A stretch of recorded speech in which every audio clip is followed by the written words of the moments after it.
First live आया था बाबा सिद्दीकी की मौत को फेवर करते हुए, विच वॉज बेसिकली ऑन 22 अक्टूबर। 22 अक्टूबर को पहला लाइव दिया था मैंने और दूसरा लाइव 23 अक्टूबर को, क्योंकि एक मृतक इंसान को बदनाम किया जा रहा था जो मुझे पसंद नहीं आया।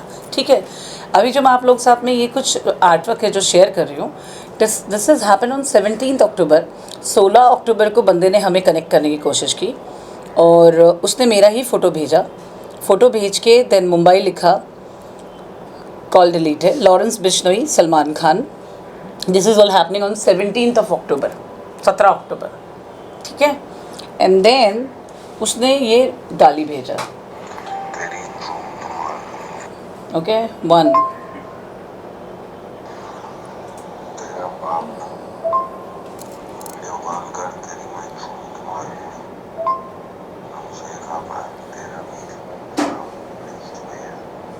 सुना है आपने, तेरा भी नाम लिस्ट में है। 2 माइक में सुना दूँ वापस से। ओके, तेरा भी नाम लिस्ट में है। ये 17 अक्टूबर का मैसेज है, क्योंकि ये मेरा ऑफिशियल नंबर है। I will show you that ये ऑफिशियल नंबर कैसे है। मेरे कार्ड में बेसिकली 4 नंबर है हेल्प केयर फाउंडेशन के। अभी लोगों को ये पता नहीं है कि चारों में से पर्सनली मैं कौन सा फ़ोन पास में रखती हूँ। चारों नंबर ऑफिशियली मेरे हैं। तो ये जो मैसेज आया है मुझे इस कार्ड के पहले नंबर पे आया है। Got it. अब इसके ऊपर देखिए, हमने इसे कॉल किया हमने इसको 23 अक्टूबर को कि क्यों तू हमें कॉल कर रहा है और क्या सीन है, और इस तरह अगर कोई भी धमकी देता है तो हमारा कॉल करना लाजमी है। पहले मेरी पूरी अवाम को अस्सलाम वालेकुम, नमस्कार, जय हिंद दोस्तों। कल नहीं परसों के दिन मैं किसी फंक्शन में गई थी, वहाँ पर मुझे किसी ने कहा कि आपा आप अपने सलाम के वे को ना रजिस्टर्ड ट्रेडमार्क लगा दो, कि लोग जब से आपने सोशल मीडिया एक कितना बड़ा प्लेटफॉर्म है किसी भी अच्छे इंसान को करने के लिए, आपने लाइव आ के लोगों को वो चीज़ दिखाई, तो आज मिलियंस ऑफ लोग हैं जो मुझे फॉलो करके लाइव आते हैं और even they style the best way to copy me. तो ये सबके लिए थैंक यू सो मच। जिस तरीके से आप सलाम करते हैं तो आप बताते हैं कि आप इस्लाम से कितनी मोहब्बत करते हैं, भले आप किसी भी कौम के हो। खैर, आज का लाइव वीडियो और आज का ये इंटरव्यू लेने की वजह, मुझे लॉरेंस बिश्नोई के नाम से धमकी आ रही है। आज ये बात को मुझे बताने की ज़रूरत इसलिए पड़ रही है कि कल भी वापस वो कॉल आया और दिन भर में ये ओपन करके वो PDF नहीं, जो दिन रात हमें कॉल आ रहे हैं, और प्राइवेट नंबर से आज सुबह से कितने कॉल आए वो दिखाना। प्राइवेट नंबर से मुझे दिन भर में 50 फ़ोन आ रहे हैं। मेरे लड़के फ़ोन उठाते हैं, गाली गुलज होती है, वो वहाँ से गाली देते हैं, यहाँ से मेरे लड़के गाली देते हैं। मैं आज शुरू कर रही हूँ, लॉरेंस बिश्नोई के ख़िलाफ़ मैंने कंप्लेन की है FIR के लिए। ये मैंने उसके खिलाफ़ नहीं की है पर्पसली, जो उसका नाम लेके मुझे थ्रेटेंड कर रहे हैं ये उनके खिलाफ़ है। तो मेरी ये इंटरव्यू के आज की वजह ये है, ये देखिए, ये प्राइवेट नंबर्स की लिस्ट देखिए। मुझे दिन रात कॉल्स आ रहे हैं, मैसेज आ रहे हैं। लोगों को लगेगा कि बाबा सिद्दीकी की मौत हुई 12 अक्टूबर को, उनकी मौत के विषय पे मैंने बोला इसलिए मुझे धमकी आ रही होगी। नो दोस्तों, ऐसा नहीं हुआ है। ये ओपन करना, हाँ इट्स ओपन। मैं ये दिखाना चाहूँगी कि ये 16 अक्टूबर कोई हमें कनेक्ट करने की कोशिश कर रहा है, एंड लुक एट दिस। 16 अक्टूबर के बाद उस बंदे ने 17 अक्टूबर तक में जो उसको बकवास करनी थी उसने वो की। अभी बकवास में उसने क्या क्या बोला है, तेरा बाप वीडियो कॉल कर तेरी मैं झूठ मारूंगा, हमसे कहा तेरा भी नाम लिस्ट में है। अब मैंने ये, क्योंकि ये सारी चीज़ें मुझे बहुत लेट पता चली। मैंने 22 अक्टूबर को श्री बाबा सिद्दीकी के डिफेंस में एक लाइव वीडियो बनाया था, क्योंकि मुझे लगा कि लोग उनको बदनाम कर रहे हैं उनके मरने के बाद, which is completely against any humanity. अब उसके 22 को मेरा फर्स्ट लाइव वीडियो और 23 को मेरा सेकेंड लाइव वीडियो था, subject with the same subject. Salman Khan की टॉपिक से था, बाबा सिद्दीकी की टॉपिक से था, तो वो सब कुछ 22 और 23 अक्टूबर को था। 17 अक्टूबर से ये मैसेजेस आना और ये मैसेजेस में गालियाँ देना और लॉरेंस बिश्नोई के लिस्ट में मेरा नाम है, ऐसा जो क्लेम कर रहे हैं उनके खिलाफ़ मेरी पहली कंप्लेंट गई है 26 अक्टूबर को। सॉरी, नॉट 26 अक्टूबर, 25 अक्टूबर पहली कंप्लेंट गई है 25 October to the commissioner of Mumbai police. Okay, then you can see निकाल देना था ना फैसले।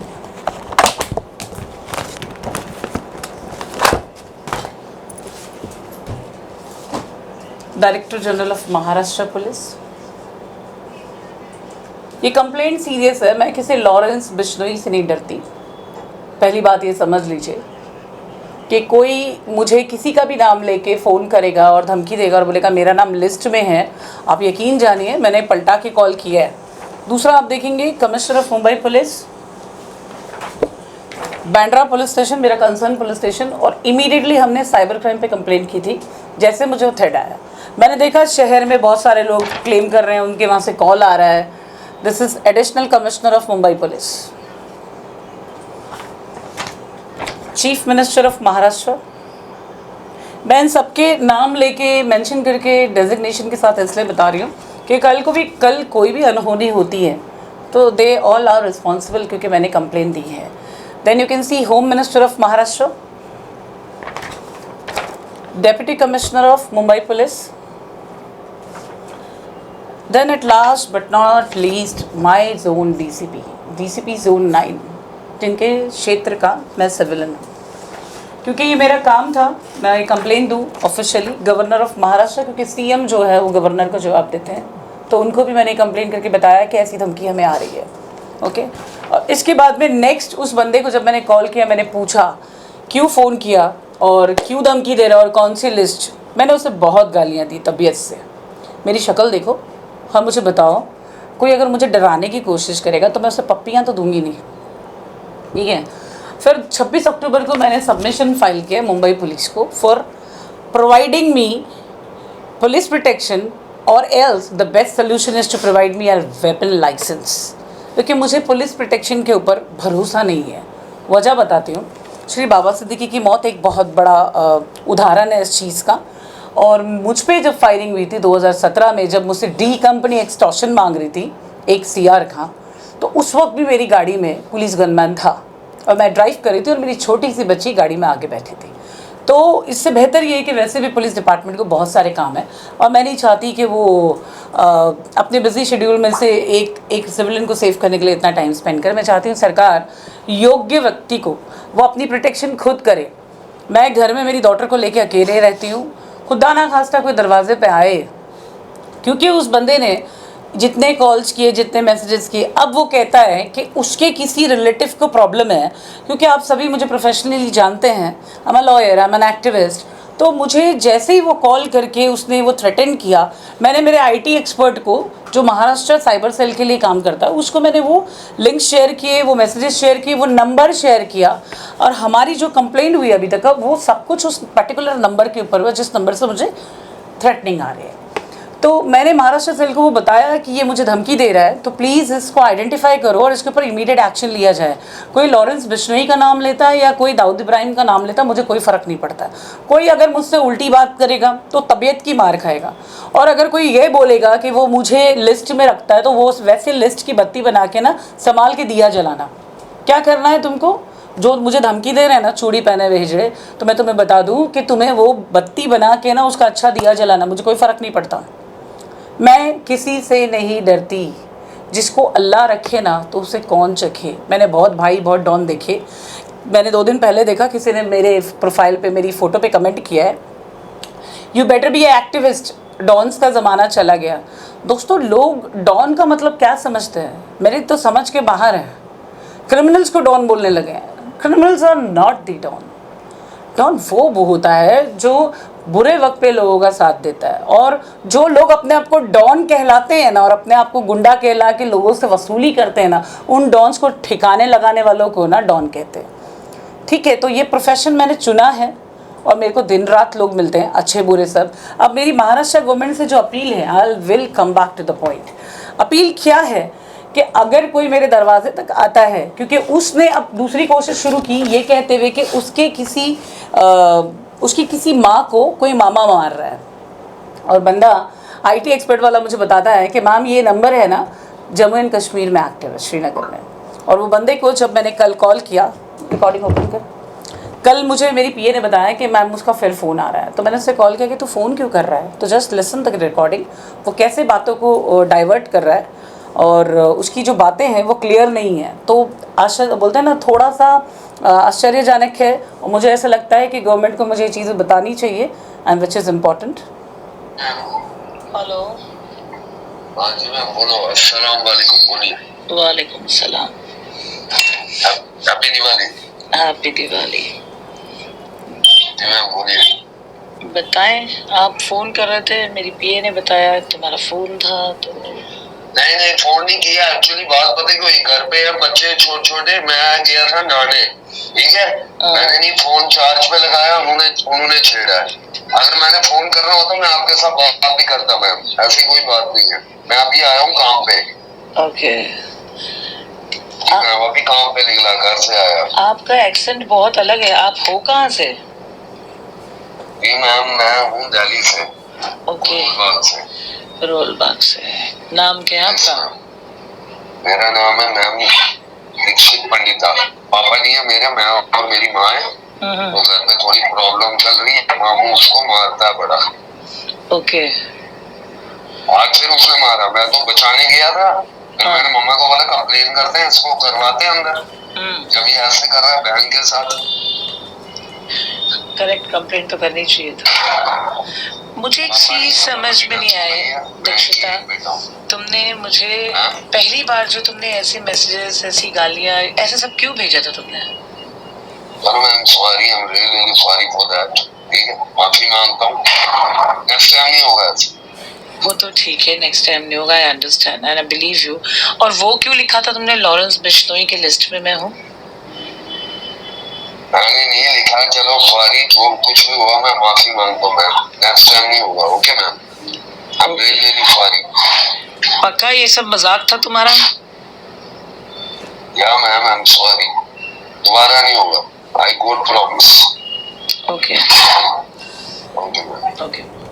ये बताने का रीज़न क्या है, क्योंकि अब ये लोग जो भी हो, देखो आप लोग देखते हैं डेली मेरे पास इतने सवाल ही आते हैं। तो अब ये लोग एक प्रॉब्लम लेके, एक आदमी अपने आप को दीक्षित पंडिता बताता है और उसके कोई माँ है और जिसको कोई मामू मारता है। I don't understand. Pandita and Dixit family में मामूस कब से होने लगे? मामा सुना था मैंने। और जो मेरा सवाल था वो ये था कि तुमने वो थ्रेटनिंग एंड वो धमकी क्यों दी?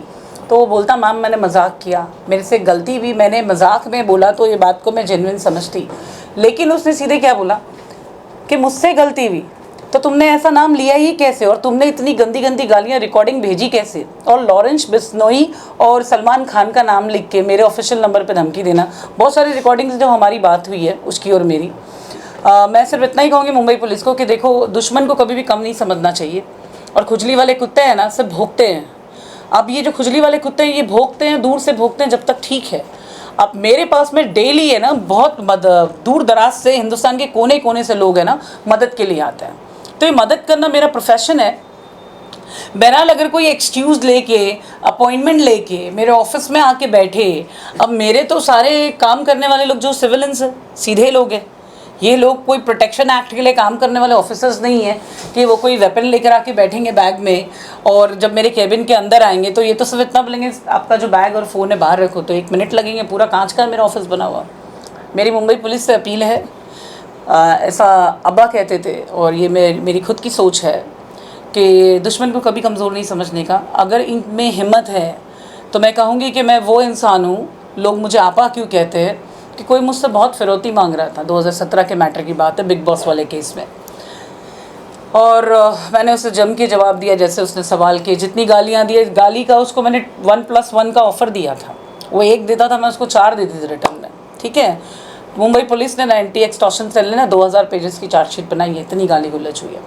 तो वो जो डॉन था उसने फाइनली मुझे बोला कि मैं तेरे को ठोक दूंगा। बोले सुन, तू मेरी एक बात सुन के चल। बड़ा नाम था, शायद वो मर गया अभी, तो डी कंपनी का नाम। उसने मुझे बोला कि मैं तेरे को ठोक दूंगा। मैंने बोला ठोकने के लिए ना तू खुद आना मुंबई, तो मुंबई खुद आना। तो बोले मैं आऊँगा ना, तो मुझे है ना तेरे मुंह से ना वो औरतों वाला रोना नहीं चाहिए कि मुझे माफ़ कर दो और मुझे बख्श दो। बोले तू सुन रहे, तू कौन सा डॉन है और कौन सा भाई है मेरे को नहीं पता, मैं ज़बान का है ना असली मर्द हूँ। तू आ मुंबई के जिस कोने में जब बुलाएगा मैं अकेले आऊँगी। वो 2:30 बजे रात में अब्दुल रहमान शाह दरगाह पे वो मचमच आया, आके फ़ोन किया कि आ गया मैं मुंबई आ जा। और अपनी वादे की अगर पक्की है तो अकेले आएगी। तो मुंबई पुलिस के पास रिकॉर्ड है कि मैं वहाँ अकेले पहुँची, और जब मैं अकेले पहुँची वहाँ पे तो मुंबई पुलिस ने मुझे प्रोटेक्ट करके वहाँ से बैंड्रा तक लेकर आके पहुँचाया था। तो दिस इज़ मी। वो चाहे बिश्नोई की गैंग के कुत्ते हो या उसके नाम को इस्तेमाल करने वाले दूसरे किस्म के डोंकीज़ हो, मैं एक बार फिर बोलूँगी, बिश्नोई का बाबा सिद्दीकी के मर्डर से कोई लेना देना नहीं है। उसको सिर्फ सुपरस्टार हीरो बनाया जा रहा है, क्योंकि मुझे ऐसा लगता है कि हमारे देश की राजनीति है ना, सिर्फ धर्म पे चल रही है। मैंने आज एक औरत का कहीं पे कोई स्पीच चालू थी, पता नहीं कैसी स्पीच थी। शी वॉज एक्टिंग लाइक आप खाना जो है हिंदू से पकवाओ, वॉचमैन हिंदू रखो, आप लिफ्टमैन हिंदू रखो, शू पॉलिश करने वाला हिंदू रखो, आप जहाँ से मटन लेते हो, चिकन लेते हो, सब्ज़ी लेते हो, दूध लेते हो, सारे के सारे हिंदू रखो। किराने की दुकान भी जो कोई हिंदू की होनी चाहिए। तुम क्या सिखा रहे हो जनरेशन को? लानत है तुम पे। तुम्हारा बोलने का मतलब है कि जो फल तुम खाते हो, वो फल तुम्हारे पास जब टेबल पे आता है, वो एप्पल हो, मैंगो हो, बनाना, कोई भी फल हो, वो कितने हाथों से गुजर के आता है। तुम हाथों को रोकोगे? तुम खुदा की कुदरत को रोकोगे? तुम्हारी 2 टके की राजनीति हमारे शहर में, बेसिकली मुंबई शहर में अभी प्रोपेगेंडा हो गया है। किसी को फेमस होना है तो किसी एक फेमस इंसान को गाली दो। और मैंने देखा लोग अभी मैं नाम लेके मेंशन नहीं करूँगी, मेरे नाम की डमी भी खड़ा कर दी गई है। पहले मैं ऐसा बोलती थी, तो इज़्ज़त मंतशा व तो ज़िल्लत मंतशा। कभी शबनम शेख के बारे में जानना हो तो गूगल पे खाली नाम डालो, तुम्हें गूगल बताएगा। तो हमारे चाहने वाले पॉलिटिशियंस ने एक डमी शबनम शेख भी खड़ा की है, जो स्कार्फ पहन के बकवास करती है। देखो, मुझे उसके बारे में बिल्कुल बात नहीं करनी है। I am not ready to entertain her. कोई भी क्लास के लोग उठ के कुछ भी बकवास करते हैं, लोग अच्छा बुरा सुनते हुए नीचे उसको कमेंट करते हुए उसे फेमस करते हैं। उसको बाकायदा पैसा मिलता है सब कुछ बोलने का। कोई इंसान अगर उठ के किसी एक पक्ष के लिए इतनी बात करता है, दूसरे पक्ष को गिरा के बात करता है, तो उस चीज़ का उसको पैसा मिलता है। मैं आज इस लाइव इंटरव्यू से, यस ब्रदर, हाँ, मैं आज इस लाइव इंटरव्यू से फिर एक बात बताऊंगी। मैं बहुत ज़्यादा फेमस हूँ कंप्लेंट्स करने में और FIRs बनाने में। क्यों FIR बनते हैं पता है? मैं कोशिश करती हूँ कि जो क्राइम हुआ है, अगर हस्बैंड वाइफ की बीच की बात है, तो मैं कोशिश करती हूँ कि वो जो झगड़ा है वो ख़त्म हो जाए और हस्बैंड वाइफ का घर जुड़ जाए। चाहे वो मनी डिस्प्यूट मैटर है या कोई और मैटर है, किसी ने किसी के घर पे जबरन कब्जा किया है, तो हर एक चीज़ यहाँ कानूनी होती है, कानून के मुताबिक होती है। अगर आप उस झगड़े को म्यूचुअली ख़त्म करना चाहते हैं तो वी विल हेल्प यू। लेकिन अगर कोई आके मुझे ये बताए कि मुझे क्या काम करना है, इतने राजनेताओं की मैं फेवरेट दुश्मन क्यों हूँ? क्योंकि जब कोई कंप्लेनर लड़की आती है मेरे सामने, वो बताती फला MLA के भाई का फला MLA के PA का छोटा भाई है मेरा हस्बैंड। वो MLA के वहाँ से कॉल आता है, क्लोज दिस ना सर, MLA के वहाँ से कॉल आता है कि मैडम अपना बंदा है, ज़रा देख के। तो मैं जवाब में ये बोलती हूँ, सुनो, तुम्हारा बंदा है, किसी का भी बंदा रहने दो, मेरे को प्रॉब्लम क्राइम से है जो तुम उनके बीच में डिस्प्यूट है। अगर वो सॉर्ट होता है तो मुझे कोई दिक्कत नहीं। कंप्लेनर की प्रॉब्लम जो वो सॉल्व होना चाहिए, कंप्लेनर जो है, पीड़ित जो है, वो सेटिस्फाइड यहाँ से जाना चाहिए। अब ये जब भी बोला है मैंने, जो भी पावरफुल पार्टी से आता है ना, वो आके मेरे सामने ऐसे बताता, मुझे इसको रखना ही नहीं है। 5 साल की शादी, 9 साल की शादी, 10 साल की शादी, मुझे रखना ही नहीं है। मेरा जी भर चुका है, मुझे इसमें इंटरेस्ट नहीं है। तो वैसे में मैं क्या करूं? मतलब तुम चाहते हो कि मैं मेरा ईमान बेच दूं और मैं क्रिमिनल्स का साथ दूं? ये बात याद रखना। दिन भर में ना इस टेबल पे बड़े से बड़े, छोटे से छोटे, हर तबके के लोग आते हैं, हर तबके के लोग आते हैं, हर डिपार्टमेंट से हर तबके के लोग आते हैं। यहाँ किसी की मुंह देखी बात नहीं होती है। बोलते हैं ना, वो सिर्फ और सिर्फ इंसाफ है जो होता है। और ऐसे इंसान को अगर तुम बैठ के धमकी दोगे, अबे जब भी आना बोल के आना, इतना मारूंगी ना, जहाँ से आए हो वहाँ पे एग्जैक्ट पार्सल करूँगी। और ज़रा मेरे बारे में ना अच्छे से जान लेना, बोलती कम हूँ और करती ज़्यादा हूँ। दोस्तों, जाते जाते इस प्रेस कॉन्फ्रेंस के माध्यम से मैं बता दूँ कि आज मेरा फर्स्ट वीडियो एल्बम रिलीज़ हो रहा है और मैं चाहती हूँ कि आप सभी लोग शबनम शेख प्रोडक्शन के पेज को सब्सक्राइब करें और उस वीडियो को प्लीज़ एक बार ज़रूर देखना। और मुझे यकीन है कि उस वीडियो को जो एक बार देखेगा, जिसने कभी प्यार किया है, जिसको कभी प्यार हुआ है, जिसका कभी दिल टूटा है, जिसको एहसास है मोहब्बत का, जिसने खाया है धोखा मोहब्बत का, इन लोगों को वो गाना पसंद आएगा। तो ज़रूर देखिए। और एक शॉर्ट फिल्म स्टोरी मैंने उस वीडियो एल्बम में बनाई है। तो मैं आप सबकी मोहब्बत की तलबगार हूँ और दुआओं की तलबगार हूँ। इंशाअल्लाह ताला फिर मिलेंगे। जय हिंद दोस्तों।